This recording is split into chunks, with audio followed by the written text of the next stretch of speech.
Today's topic for discussion is methods to study seed-borne pathogens. The seed-borne microflora is responsible to cause heavy losses because of seed deterioration. Numerous fungal flora, saprophytic fungi, they grow associated with seed and heavy losses are caused. To avoid these losses, there are different methods proposed by seed pathologists to study the seed-borne pathogens. Next, these are the different methods of to study the seed-borne pathogens. That is number one, examination of ungerminated seeds. Several seeds, because of the interaction of the pathogen, they do not germinate.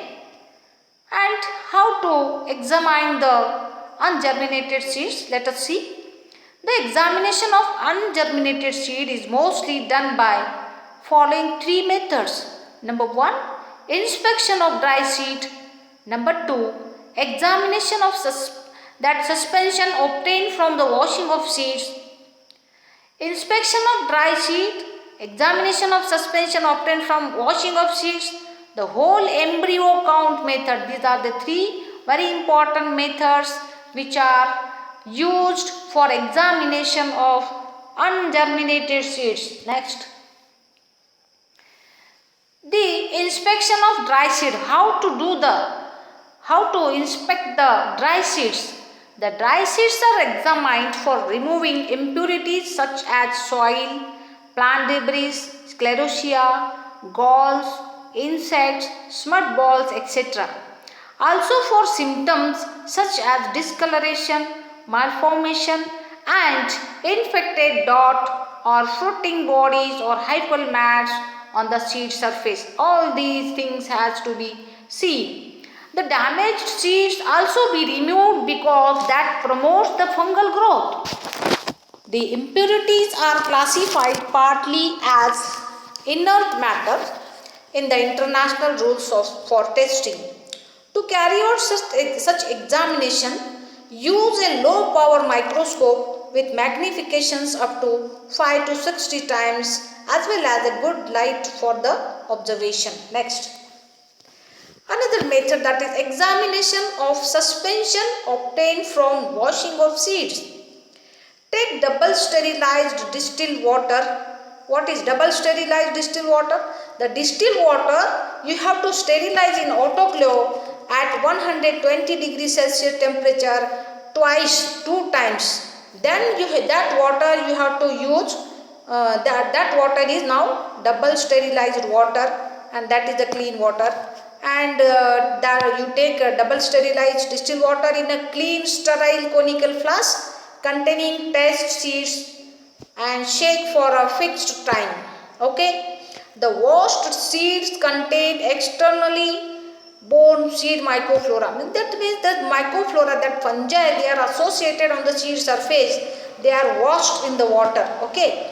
Now you have to take 1 or 2 drops of this washed water, that is suspension, that is called suspension, and you have to spread on the PDA medium containing plate.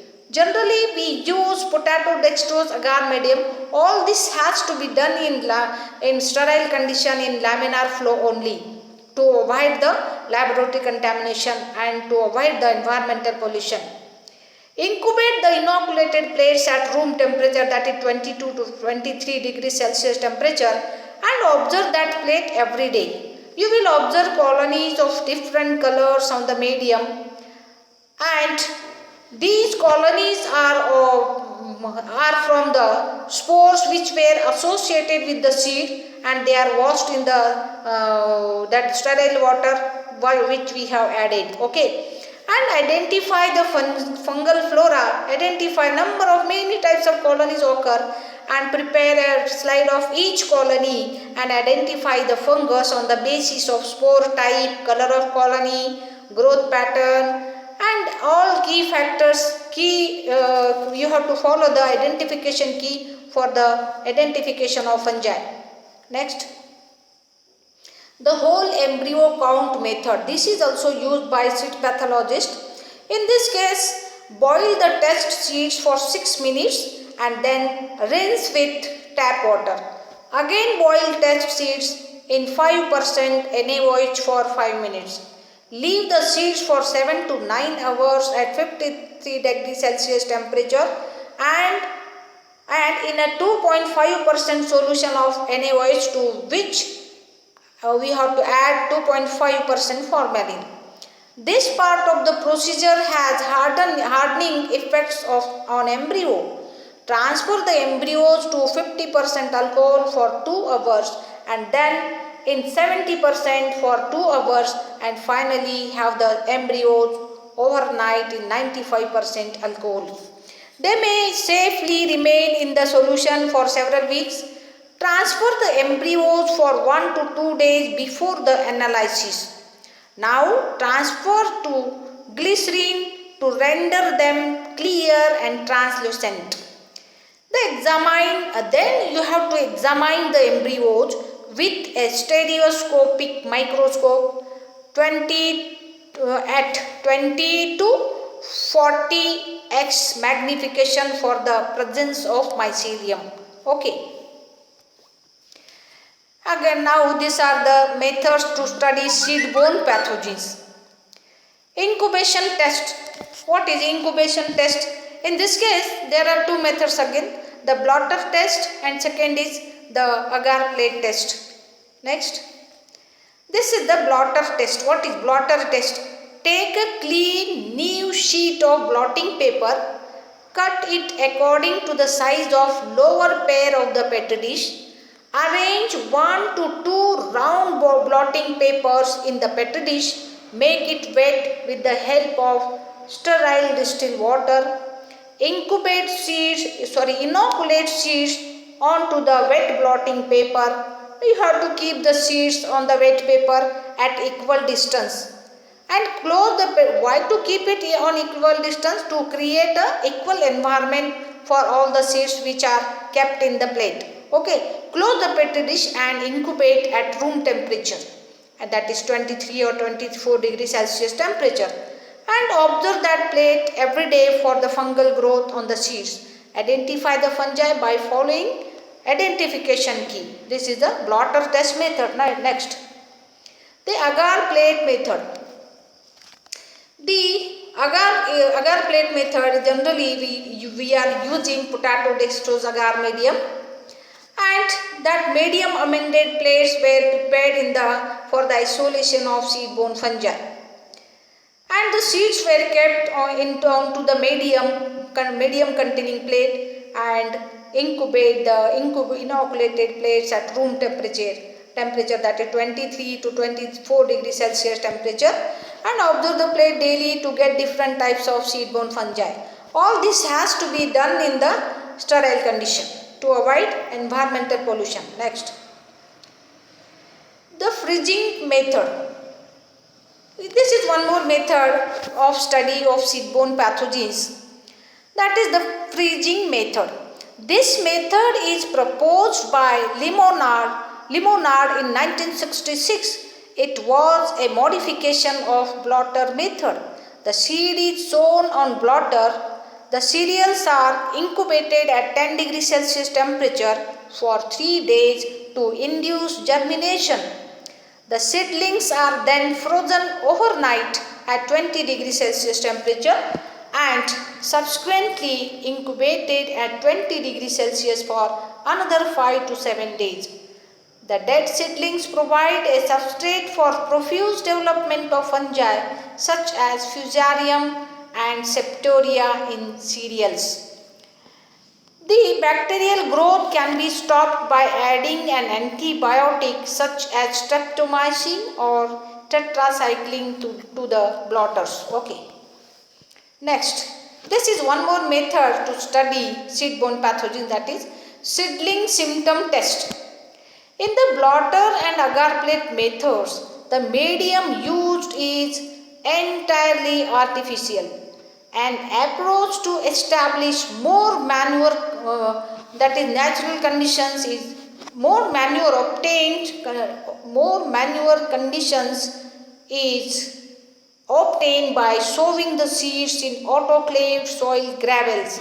How do you have to sow the seeds on in the tray containing sand?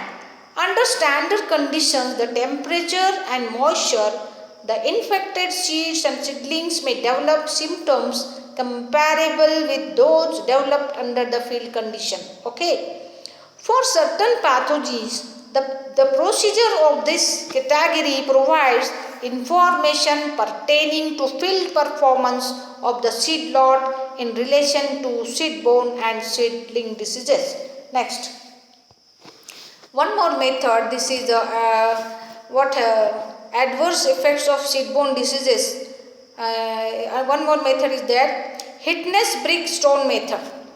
In this case, use sterile crushed brick stone with a maximum grain size of 3 to 4 mm as a medium.